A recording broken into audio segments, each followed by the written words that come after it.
Hello, Royal Telly viewers. It's your host, Chloe here. Today, we delve into an unending saga that has become all too familiar in the tabloid world. We're talking about Samantha Markle's relentless and baseless attacks on her half-sister, Meghan. Despite suffering a decisive defeat in court last year, where a Florida judge definitively threw out her defamation case, Samantha Markle is once again back in the headlines. She has revived her claims, and in just a few short weeks, on September 9th, the 11th Circuit Court of Appeals will hear oral arguments in Jacksonville, Florida. But let's not be fooled.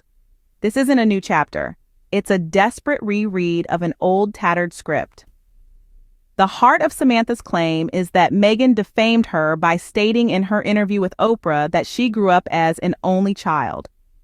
A Florida judge has already made a ruling on this, stating that this was Meghan's opinion about her own childhood and her relationship with her half-siblings. It's not a verifiable fact that could be proved false, and therefore, it is not defamation. It's a statement of personal experience. Samantha has publicly insisted for years that she helped raise Meghan, a claim that is not supported by any credible evidence outside of her own statements. Meghan's legal team is correct. She has every right to describe her own life. She has consistently stated that she and Samantha were never close and have not seen each other since Meghan was in her early 20s. Let's not forget that this is not just about a court case. This is about a pattern of public attacks that have become the hallmark of Samantha Markle's public persona. This is a woman who has built her brand on a foundation of negativity and criticism towards her own sister. The layers of this story just keep getting more complicated. This isn't a new chapter. It's a desperate reread of an old, tattered script. Let's see what the 11th Circuit Court of Appeals decides in this revived defamation case. But let's be honest with ourselves. Meghan has already won this case once. How many times will she have to win it again?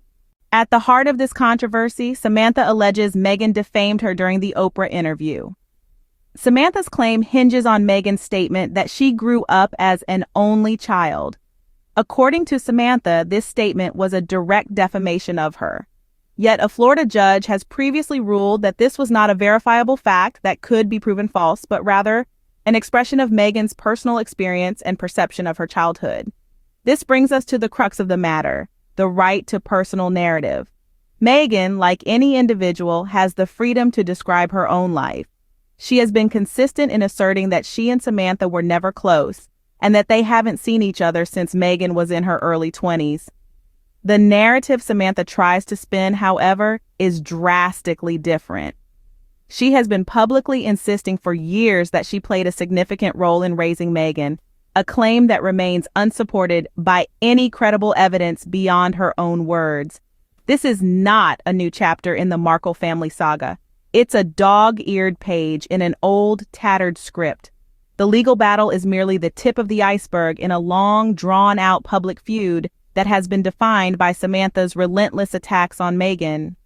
Samantha has built a public persona that thrives on negativity and criticism towards her own half-sister, a persona that continues to be on full display through her social media posts, tabloid interviews, and shocking statements. As we delve deeper into this story, it becomes clear that Samantha's claim is not about repairing a reputation, but about keeping a media feud alive and profiting from the ongoing drama. The court case, the public attacks, the shocking statements, all these serve as pieces of a larger puzzle that paints a picture of a woman who seems more interested in controversy and attention than in truth and reconciliation. Samantha's public insistence that she helped raise Meghan lacks credible evidence. This September hearing will decide whether this revived defamation case can move forward. But let's be honest with ourselves, Meghan has already won this case once. But the court case is just a part of a bigger problem. This is the crux of the matter, the heart of the issue. It's not simply about a lawsuit or a defamation claim, it's about a pattern of public attacks that has become Samantha Markle's hallmark. As we dig deeper into this saga, we see a narrative woven together from a series of social media posts, tabloid interviews, and shocking, even offensive statements. Samantha Markle's voice has been persistent, echoing through the corridors of the media with a relentless barrage of criticism and negativity. She's taken to the public forum to air her grievances, to paint a picture of herself as the wronged party. Her words have been bold, her accusations brazen. She's compared twerking while pregnant to the behavior of apes, a statement as vile as it is unfounded. But it's not just Meghan who's found herself in the crosshairs of Samantha's attacks. Reports have surfaced, even from outlets like the Daily Mail, quoting Samantha's own daughter and mother. These reports describe Samantha as estranged and abusive, painting a picture of a woman at odds with her own family. This long history of familial turmoil seriously undermines Samantha's lawsuit.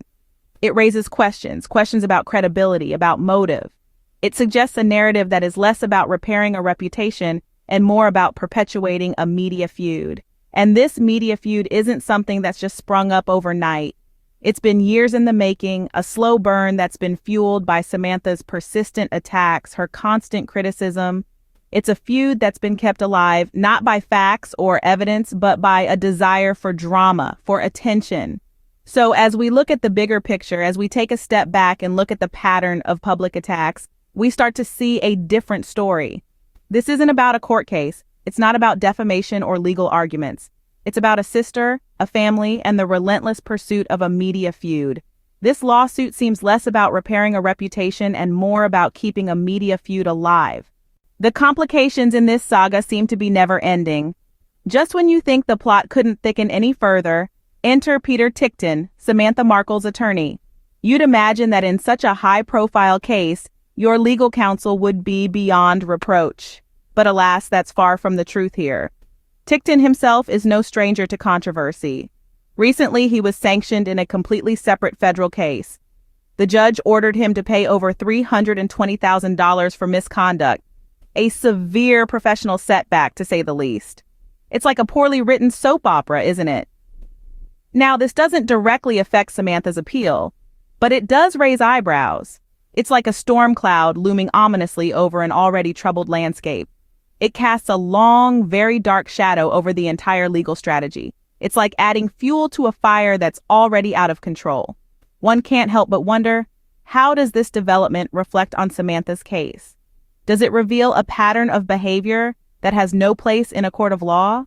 Surely it raises serious questions about the credibility of her legal team. It might even make you ponder on the lengths people will go to keep a feud alive, to keep themselves relevant. And let's not forget the real victim here, Meghan. She already had to defend herself against these baseless claims once. Now she has to do it all over again, despite the fact that she already won the case. It's like being stuck in a vicious cycle with no end in sight. This isn't just about a court case anymore. It's about a pattern of public attacks, a relentless pursuit of drama, and a seemingly never-ending saga of family turmoil. It's a heartbreaking story that just keeps repeating itself over and over again. But let's remember, the truth always prevails. And as we await the September hearing, let's hope for a swift resolution, a swift end to this saga, because quite frankly, it's gone on for far too long. The misconduct casts a long, dark shadow over the entire legal strategy. The upcoming hearing will decide the fate of this revived defamation case. But let's just take a moment to consider the possibilities. Meghan has already come out victorious once, and there's a strong chance she might do it again. You see, the facts remain the same, the evidence or lack thereof is consistent, and the law, my dear viewers, seldom changes its course based on whims and fancies. Remember, at the heart of this case is Meghan's right to describe her own life, her own experiences. It's a fundamental right that we all hold dear. And despite the relentless attacks, Meghan has remained steadfast, giving us all a master class in grace under pressure. Now, I know many of you tune into Royal Telly because we celebrate and support the amazing work of the Sussexes. And that's not going to change. Their dedication to public service, their commitment to making a difference, and their unwavering focus on positive change is truly inspiring. It's what makes them stand out, and it's why we'll continue to stand by them. As we look towards the future, let's remember that the essence of any story is its ending. And in this one, we're hopeful for a conclusion that upholds truth, justice, and the right of an individual to share their own life story. This saga has often been heartbreaking, but it's also been a reminder of the importance of standing up for what's right, even when the odds seem stacked against you. Let's not forget, this isn't just about a court case. It's about dignity. It's about respect. And it's about refusing to be silenced. Thank you for tuning in to Royal Telly. Your support means the world to us. Don't forget to like, comment, and subscribe for more updates. We promise to keep you informed, engaged, and hopefully a little entertained. Until next time, this is Chloe signing off.